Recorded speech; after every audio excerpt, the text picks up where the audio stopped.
Do do do do do do do. C'tan time. Do do do do do do. C'tan time. That's terrible. Today it's C'tan time once again, and I'm going to be talking about the new Void Dragon miniature, how Games Workshop failed, and show you my conversion. And it's coming right up. Necrons! Nick speaking, and welcome to this video. And if you're new to the channel and you want to learn about Necrons and more, then please subscribe and turn on all notifications so you don't miss an upload. Okay, so today I'm talking about the new Void Dragon miniature. I say the new one because, well, one of my previous videos recently was my old Void Dragon conversion, which I did out of a Nightbringer. I'll link you up to that video in the description in case you want to watch it. However, today it's all about the new miniature. I want to discuss the build because I've now built mine. Also want to discuss how Games Workshop have failed, and I want to of course show you the cool conversion that I've done on this miniature, which hopefully you will like. Now, to be fair, I haven't seen anyone else do this particular conversion that I've done. It's a pretty basic conversion, but I do think it looks pretty cool, and I think maybe it looks better than the original, so I'm looking forward to finding out what you think of it. Before that though, let's have a chat about the build. So, I started building my Void Dragon, and I was really looking forward to this build. Now, to be fair, it's a pretty simple build. There were quite a few mould lines on the miniature because a lot of fiddly bits, like all of the little lightning pieces around the base, but it was a pretty simple build. However, early on in the build, I came across a bit of an issue. This miniature gives you 3 head options, and whilst this is fantastic to have so many options, well, I really struggled to work out which head to go for. I'm sure you know what it's like where you have too many choices and you just can't make up your mind. Now, of course, one normal solution for this would be, well, just magnetise it and then you can change it around. And I did look at magnetising the head, but it's fairly difficult to do. I don't think it is impossible, but I just didn't think it was worth it for this particular miniature because, well, it's not like magnetising a piece of war gear, so I wanted to glue the head into position, but I just couldn't work out which one I liked. I even posted a poll on my community tab asking you guys which head you think is the best. Thank you to all 520 people who actually voted on that poll. The results were very interesting. Over 50% of the votes went to the symbol, with 30% of them going to the lightning effect. Just a mere 15% voting for the swell. She wore a raspberry beret, the kind you find in a second-hand store. Raspberry beret, if it was warm she wouldn't wear much more. Woo! Ow, ow! So there you go, that was the results. The Necron symbol won by a long mile, and, well, that reflects in all the miniatures that I've seen online because the majority of them do have that symbol. However, I still wasn't convinced. Now, I admit that the Necron symbol looks pretty cool, and also I think it gives quite a nice focal point to the miniature where you've got all of the lightning everywhere around it and then this little Necron symbol right in the centre at the top. And I think that's maybe what makes it look one of the best options. However, whilst I think Necron symbols are very cool, I just couldn't quite get my head around why there would be a Necron symbol in this void section of their head. Now, I had a look at the lightning one, which is the head which has the sort of gem crystal sort of in the centre of the head, and I had to be honest, I just didn't like that gem. Personally, I didn't like it, and I think the reason for that, it just reminded me of Eldar too much. I have an Eldar army, and I thought, no, it just looks too Eldar-ish.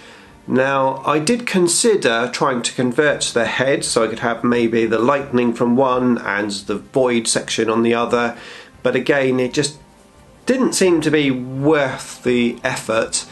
So I was actually quite liking the swirly head, which of course was the least favourite, because if it's supposed to be a void, for me it sort of matched quite well in that, you know, you'd have like a swirly void there, and also the swirl was slightly different than the lightning around the outside, so I think it differentiated that area of the head.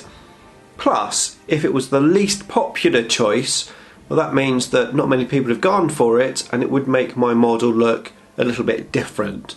So I decided to go for the swirl.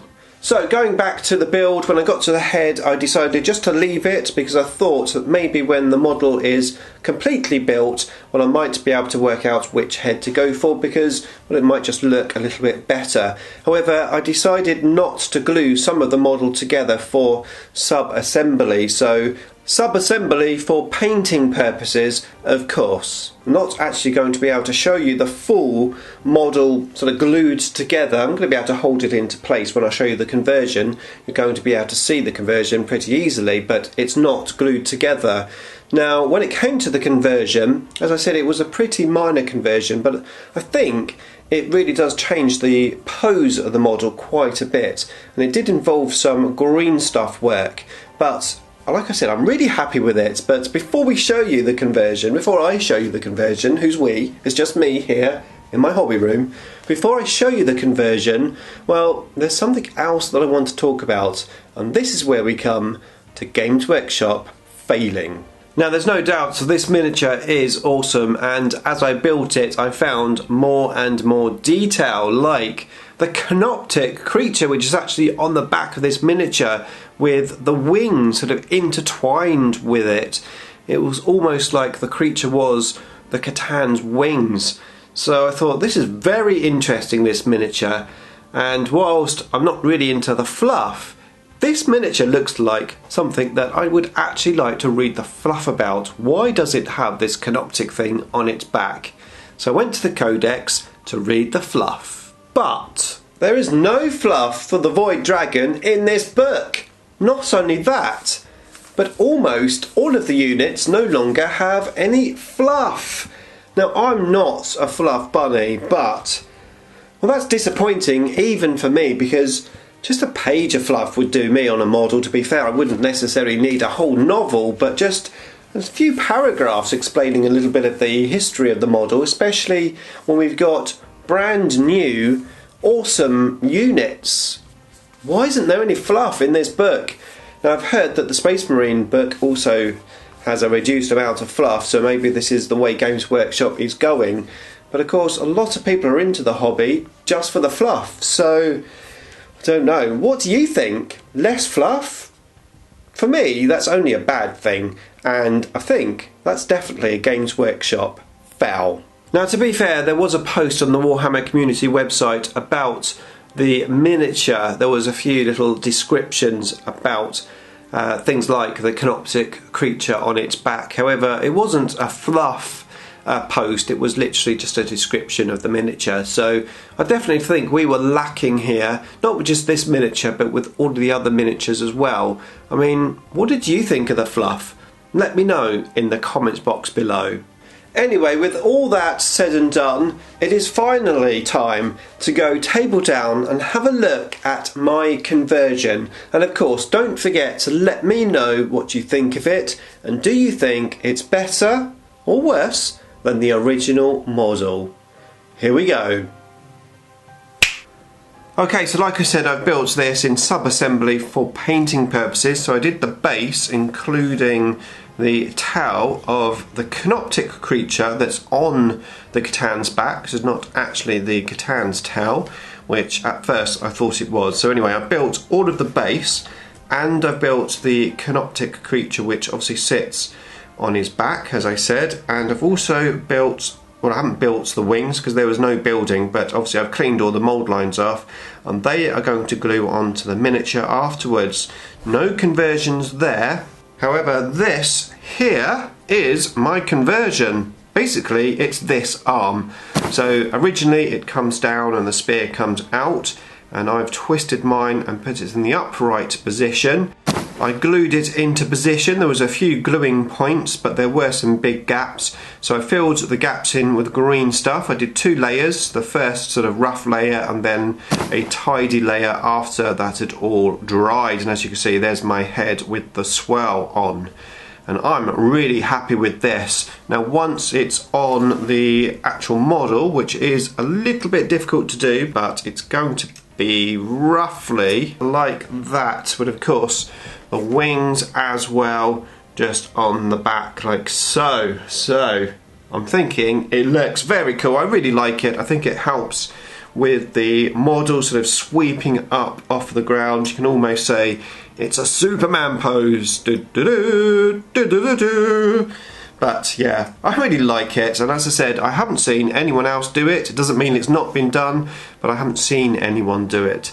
But what do you think of it? Do you like it or not? Let me know in the comments box below. And if you want to see me build my original Void Dragon from a Nightbringer, that conversion video is just there for you to watch next. Beam me up!